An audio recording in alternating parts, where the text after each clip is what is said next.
Chapter चल रहा है हमारा ठोस अवस्था। तो क्वेश्चन देख रहे हैं नोट्स के अकॉर्डिंग प्यारे बच्चों हम।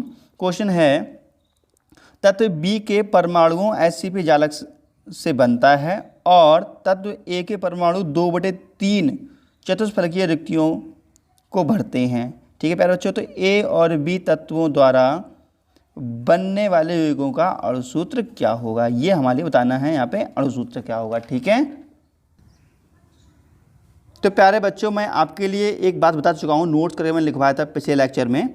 मैं लिखवाया था कि देखो हम जानते हैं कि Sp जालक में जितने अवयवी कण बी होंगे उसके 2 गुने टेट्राहेड्रल वॉइड्स होंगे। ये बात तो मैं आपको बता चुका हूँ। आप पिछले प्लेलिस्ट में जाइए, पिछले वाला लेक्चर देख सकते हैं, वहाँ से क्लियर हो जाएगा। ठीक है, क्योंकि 2/3 वॉइड्स ए परमाणु द्वारा भरते हैं। ठीक है ना, तो इसलिए यहाँ पर इस बार हम लिख सकते हैं A/B इक्वल टू, यहाँ लिख सकते हैं 2 × 2/3 रेशियो 1।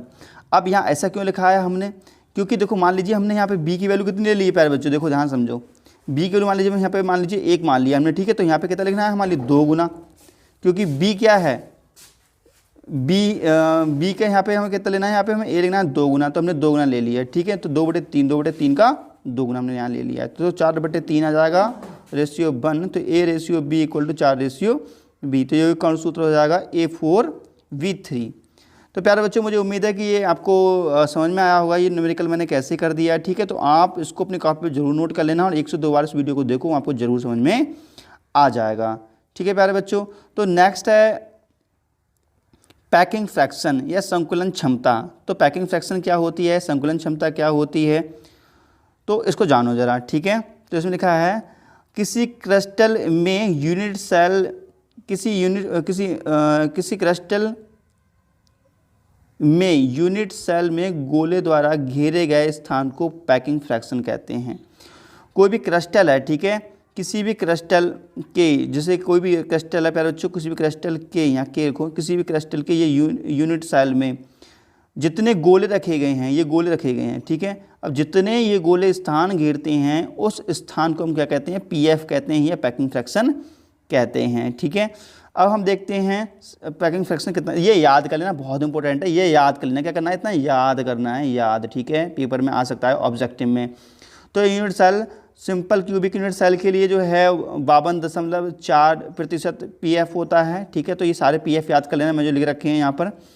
अब कोऑर्डिनेशन नंबर की बात करें कि कोऑर्डिनेशन नंबर क्या होता है, तो कोई भी आयन जितने विपरीत आयन से घिरा होता है वह उसके कोऑर्डिनेशन नंबर कहलाता है। ठीक है प्यारे बच्चों, जैसे कि मैं बता दूं, देखो जैसे यहाँ पर ये देखो कुछ यहाँ पे मन मॉलिक्यूल से अणु दिखा दिए हैं, तो एक ये अणु मैंने अंडरलाइन कर लिया, तो यहाँ पे कितने से घिरा है, ये 1 और 2 से घिरा है, तो इसके क्वेश्चन में कितना हो जाएगा, 2 हो जाएगा। ठीक है, तो ऐसे ये कोऑर्डिनेशन नंबर होता है, समझ में आ गया होगा मुझे उम्मीद है। ठीक है, अब टाइप्स ऑफ यूनिट सेल, अब मैंने सिंपल क्यूबिक यूनिट सेल है, उसका कोऑर्डिनेशन नंबर होता है 6, BCC यूनिट सेल है, इसका कोऑर्डिनेशन नंबर होता है 8, और अगर HCPS या फिर मान लीजिए FCC यूनिट सेल है तो इसके कोऑर्डिनेशन नंबर कितना होता है, 12 इसका कोऑर्डिनेशन नंबर होता है। ये आप नोट कर लेना।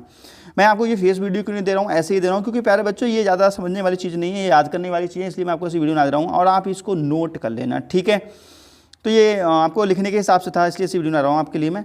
अब हम बात करते हैं त्रिज्या अनुपात, रेडियस रेशियो क्या होता है। तो radius ratio equal to R+/R negative होता है, खास इंपॉर्टेंट नहीं, फिर भी मैं आपको बता दिया मैंने, आप नोट कर लेना कॉपी में। धन आयन और ऋण आयन के अनुपात को हम त्रिज्या अनुपात कहते हैं। ठीक है प्यारे बच्चों, अब देखो मान लीजिए न्यूमेरिकल करेंगे तो न्यूमेरिकल में धनायन और ऋणायन का अनुपात अगर इतना आता है तो क्वेश्चन नंबर 3 होगा। और जैसे ये लिखा हुआ है कौन सा यहाँ स्ट्रक्चर होगा, मान लीजिए आप सॉल्व करेंगे तो त्रिज्या अनुपात आया 0.155 से 0.225 के बीच में आता है, तो क्वेश्चन नंबर कितना होगा, 3। और स्ट्रक्चर कैसे होगी, ट्राइगोनल होगी। ठीक है, अगर 0.225 से 0.414 के बीच आता है तो क्वेश्चन नंबर 4 होगा। और यहाँ टेट्रागोनल स्ट्रक्चर होगा। ठीक है, 0.414 के बीच आता है आपकी वैल्यू, तो यहाँ पर क्वेश्चन नंबर 6 होगा। और हेक्सागोनल होगा, तो आप ये लिख रखा है कैसा कैसा क्या होगा। ठीक है, तो न्यूमेरिकल करने में सुविधा मिल जाएगी, खास ये इंपॉर्टेंट नहीं है, फिर भी मैं आपको बता रहा हूँ, कुछ भी छूट ना जाए इसलिए। ठीक है, तो क्वेश्चन है ये कि एक आयनिक यौगिक A+ धन आयन और B नेगेटिव ऋण आयन की त्रिज्या के मान क्रमशः 148 pm तथा 195 pm हैं। pm मतलब पिकोमीटर हैं। तो आयनिक यौगिक की संरचना व धनायन का कोऑर्डिनेट नंबर बताइए। ठीक है, तो खाली जो मैंने फंडा बताया आपको यही तरीका है निकालने का और कोई भी इसका फंडा नहीं है सॉल्व करने का। ठीक है, तो अब देखते हैं इसका सोल्यूशन क्या होगा। तो R प्लस की वैल्यू दे रखी है, देखो 148 pm दे रखी थी। ठीक है, और R नेगेटिव की वैल्यू दे रखी है। आप क्या करेंगे, डिवाइडिंग कर देंगे। तो हमें डिवाइडिंग कर दिया तो 0.76 आया। 0.76 के लिए मैंने बताया था क्वाड्रेटिक नंबर 8 होगा और स्ट्रक्चर BCC टाइप की होगी। देखो 0.76 के लिए यहाँ लिखा होगा 0.76 के लिए, तो 0.76 देखो इसके बीच में पड़ेगा, 0.76 इसके बीच में पड़ेगा। तो BCC स्ट्रक्चर हो गया, पहले उसमें क्वाड्रेटिक नंबर 8 हो गया। तो यहाँ पे आप देख सकते हो कितना ज़बरदस्त मैंने ये फंडा बताया आपको, और कोई तरीका नहीं बताया इसके अलावा। तो ये आप ध्यान रखें, बहुत ही ज़बरदस्त फंडा है ये। ठीक है, अब यूनिट सेल का घनत्व के लिए फॉर्मूले क्या होते हैं। यूनिट सेल के घनत्व दो, यूनिट सेल का घनत्व याद कीजिए। तो आपके पेपर में सिर्फ घनत्व याद करने के लिए आएगा, कुछ भी नहीं आएगा। ठीक है ना, तो ये फॉर्मूला देख लीजिए। किसी भी यूनिट सेल का घनत्व निम्न सूत्र से हम याद कर सकते हैं, rho equal to Z cross M into AQ upon NA। तो घनत्व का आयतन क्या हो जाएगा, भुजा की घात 3। तो यहाँ आयतन को हम 20 से प्रदर्शित कर सकते हैं, B इक्वल टू AQ हो जाएगा। ठीक है, तो इसको हम घनत्व के आयतन को हम रो से डिनोट करते हैं। तो रो इक्वल टू क्या हो गया, Z cross M upon Z cross M. तो जेड क्रॉस एम कहाँ से आया, तो जेड क्रॉस एम ये रखा है।